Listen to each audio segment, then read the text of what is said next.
नमस्ते बच्चों, मैं सारिका जेफ आज के ऑनलाइन सत्र में आप सभी का स्वागत करती हूँ। बच्चों, आप अपने मित्रों के, परिवार के सदस्यों के जन्मदिन पर उन्हें बधाई देने के लिए क्या देते हो? अस्पताल में मरीज जल्दी से ठीक हो जाए इसलिए हम उनके कमरे में क्या रखते हैं? मंदिरों में सुबह सुबह भगवान की चरणों में हम क्या चढ़ाते हैं? शादी ब्याह जैसे बड़े बड़े पार्टियों में किस सजावट के लिए किन चीज़ों का प्रयोग किया जाता है? सुगंधित पदार्थ बनाने के लिए किन चीज़ों का इस्तेमाल किया जाता है? क्या आप बता सकते हो? सही कहा आपने, तरह तरह के फूलों का। फूल होते ही इतने सुंदर। फूल अपनी सुंदरता से हमें अपनी ओर आकर्षित करते हैं। इनमें कई तरह के अच्छे गुण होते हैं। ये हमें प्रसन्न रखने का काम करते हैं। पर बच्चों, कांटे किसी को अच्छे नहीं लगते हैं। क्यों नहीं अच्छे लगते? क्योंकि इनके चुभने से हमें दर्द और पीड़ा का सामना करना पड़ता है ना बच्चों? ऐसे ही आज हम फूल और कांटे इस कविता से हम इनकी अच्छे गुणों और बुरे गुणों की चर्चा हासिल करेंगे।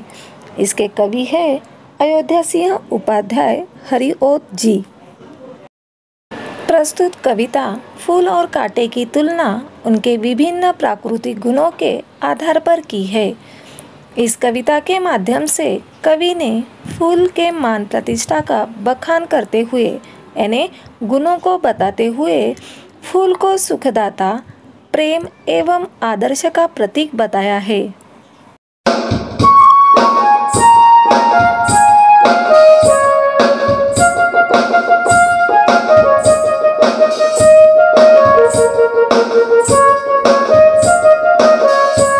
है जन्म लेते जग में एक ही पौधा उन्हें पालता।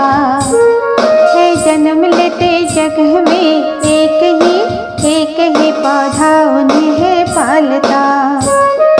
रात में उन पर चमकता चांद भी, रात में उन पर चमकता चांद भी एक ही सी चांदनी है डालता।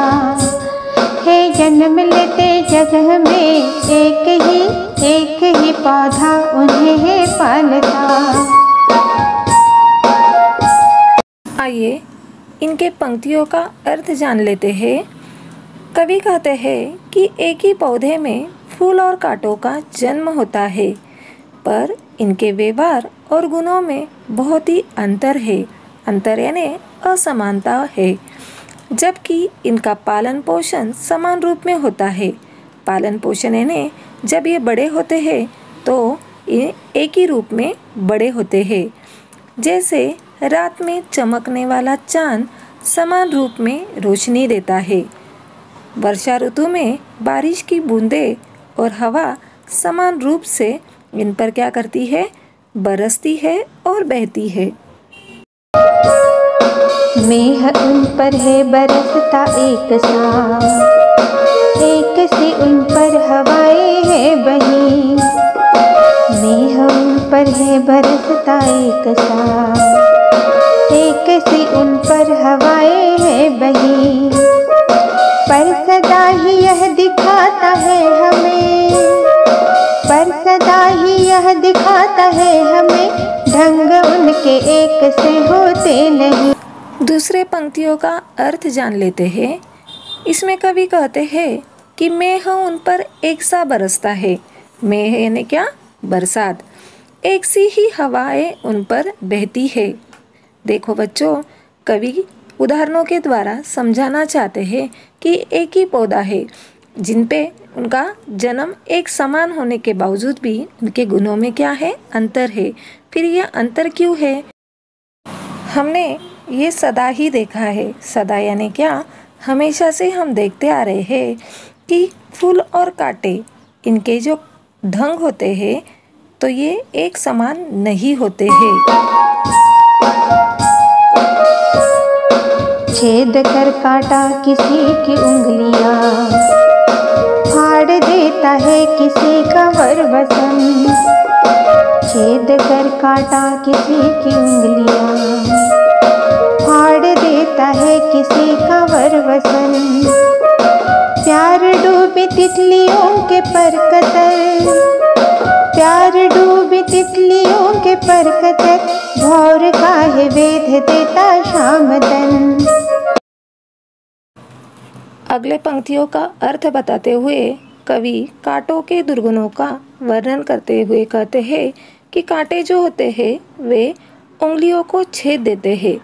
उंगलियों को छेदना यानी वो चुभते हैं, जिसकी चुभने से मनुष्य को, प्राणी मात्राओं को पीड़ा, दर्द सहना पड़ता है। कांटा जो होता है वह वरवसन यानी कपड़ों को भी फाड़ने का काम करता है। इतना ही नहीं, ये सुंदर रंग बिरंगी तितलियों को भी दुख, दर्द देने का काम करते हैं। जब तितलियाँ फूलों का रस चूसने आती है तो उनके परों को भी वे काट देते हैं। पर यानी क्या, पंखों को भी काट देते हैं। इतना ही नहीं, भौरे भी जब रसपान के लिए फूलों पर मंडराते हैं तो उनका श्याम तन यानी सांवला रंग उन्हें भी पीड़ा पहुंचाने का काम करते हैं। फूल लेकर तितलियों को गोद में, भौर को अपना अनूठा रस पिला। फूल लेकर तितलियों को गोद में, भौर को अपना अनूठा रस पिला। निज सुगंध आओ निराले रंग से, निज सुगंध आओ निराले रंग से, है सदा देता कलिजी की खिला। कवि फूलों की विशेषता बताते हुए कहते हैं कि फूल हमेशा दूसरों का भला या अच्छा काम करने की कोशिश करते हैं। फूल तितलियों को गोद में बिठाते हैं और उनको अपना अनूठा रस पिलाते हैं। अनूठा यानी अद्भुत रस पिलाते हैं। वे अपने निज सुगंध यानी अपनी खुशबू और निराले रंगों से दूसरों को प्रसन्न रखने का, खुश रखने का काम करते हैं। है खटकता एक सबकी आँख में, दूसरा है सोहता सुर शीश पर। है खटकता एक सबकी आँख में, दूसरा है सोहता सुर शीश पर। किस तरह कुल की बड़ाई काम दे, किस तरह कुल की बड़ाई काम दे, जो किसी में हो बड़प्पन की कसर। है जन्म लेते जगह में एक ही पौधा उन्हें है पालता।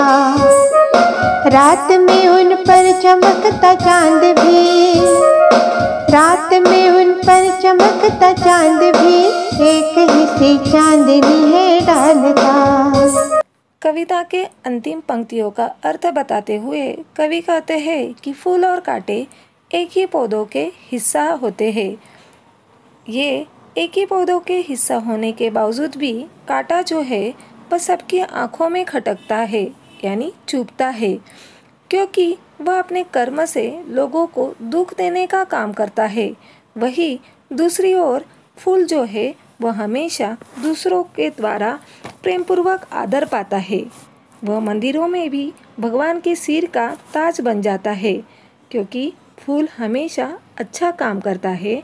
अपनी सुंदरता के कारण वह सबको अपनी ओर आकर्षित करने का काम करता है, इसलिए वे सबके द्वारा उसे इज्जत प्राप्त होती है या सम्मान मिलता है। कवि कहते हैं कि प्रत्येक मनुष्य को भी हमेशा दूसरों के साथ अच्छा व्यवहार करना चाहिए। अपनी मीठी बोली से सबको प्रसन्न रखना चाहिए। प्रत्येक मनुष्य अपने कर्म के द्वारा बड़ा या महान बनता है, इसके लिए उसे ऊंचे कुल यानी खानदान, परिवार में जन्म लेने की आवश्यकता नहीं होती है। फूल और कांटे इस कविता के माध्यम से हमें ये सीख मिलती है कि मनुष्य के कर्म एवं उसका दूसरों के साथ किया हुआ व्यवहार उसे महान एवं आदरणीय बनाता है। किसी मशहूर या नामांकित उच्च कुल वंश में जन्म लेने से मनुष्य महान नहीं बनता है। मनुष्य महान तभी बनता है जब वह अपने कर्मों से, मीठी वाणी से, अच्छे व्यवहार से समाज में अपनी प्रतिष्ठा हासिल करे।